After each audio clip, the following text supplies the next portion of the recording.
Hello. Okay, we're just kidding. This is Myths Myths of of Gaming Gaming episode 5 part 2. 2. And we don't even know how much parts this is gonna be, but here we go. It's Okay, Lucien's turn again. He's resuming the creepypasta. Ben.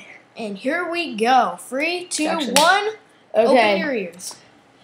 Okay, I'm just gonna read through I'm just gonna summarize what we read last time. Basically, some guy got a Nintendo 64 from his friend, and he's going around to like garage sales and stuff to find some other games other than Mario Bros. So he basically walked up to this old man, and yeah. So let's begin, shall we? After starting at the Majora-shaped blot, I looked up at the old man. And the old man was suddenly there again, arms and legs in front of me and smiling at me. I'll admit, I jumped out of reflex and I laughed nervously as he handed me a Nintendo 64 cartridge.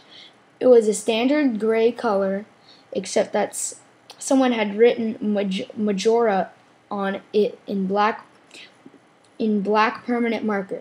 I got butterflies in my stomach as I realized what a coin whatever the hell that means this was, and asked him how much he wanted it for. The old man smiled at me and told me that I could have it for free. It's just like, let an old man give you stuff. Just say this to yourself right now. If an old man tries to give you stuff, run.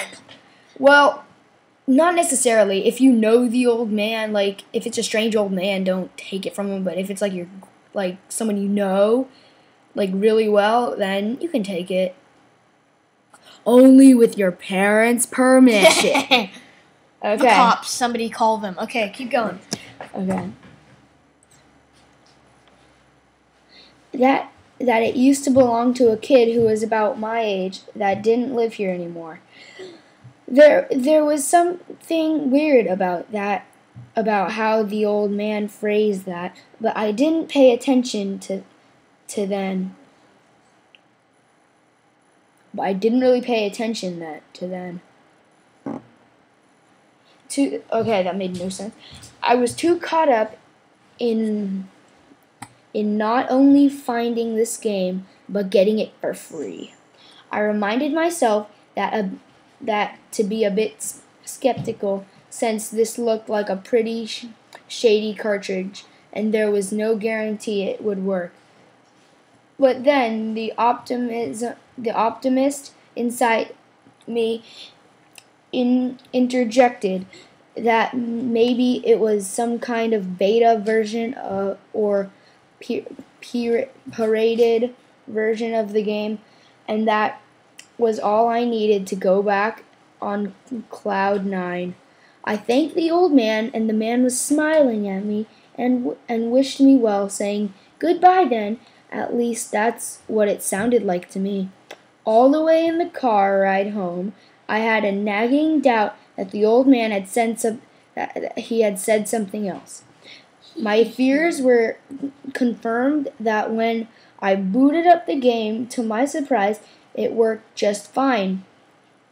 And there was one save file named simply Ben. Goodbye, Ben, he was saying. Goodbye, Ben. I felt bad for the man.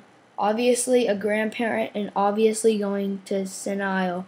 And I, for some reason or another, reminded him of his grandson Ben. Out of curiosity, I looked at the save file, eyeballing it. I could tell he was pretty far in the game. He had almost all of the masks and 3/4 remaining of the bosses. I noticed that he had used an owl statue to save his game.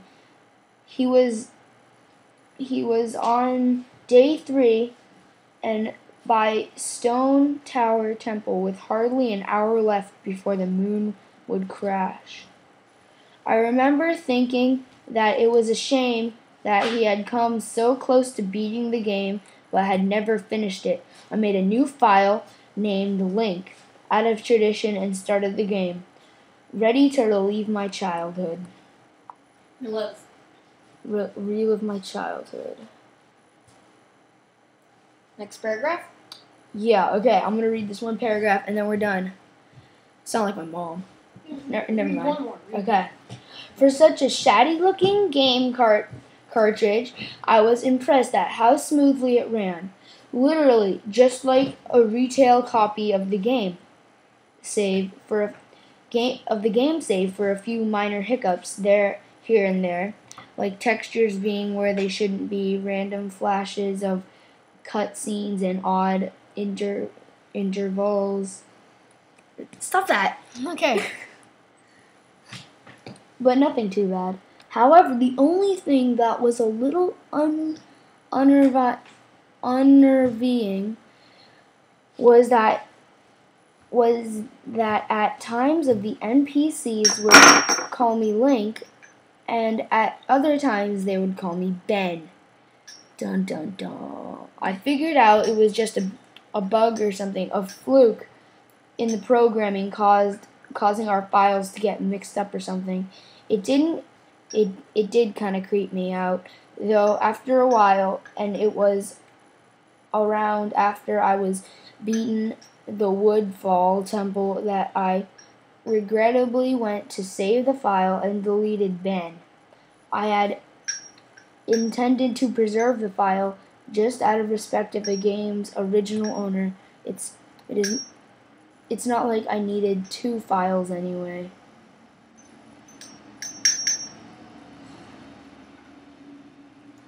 Hoping that would solve the problem, it did, and it didn't work.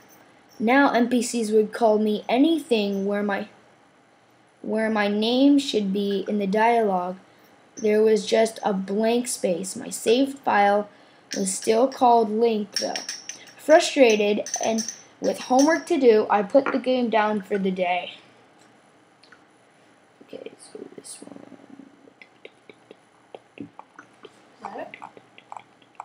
What's that? Yeah, I think that's going to be it, guys. It's way too long to finish right now.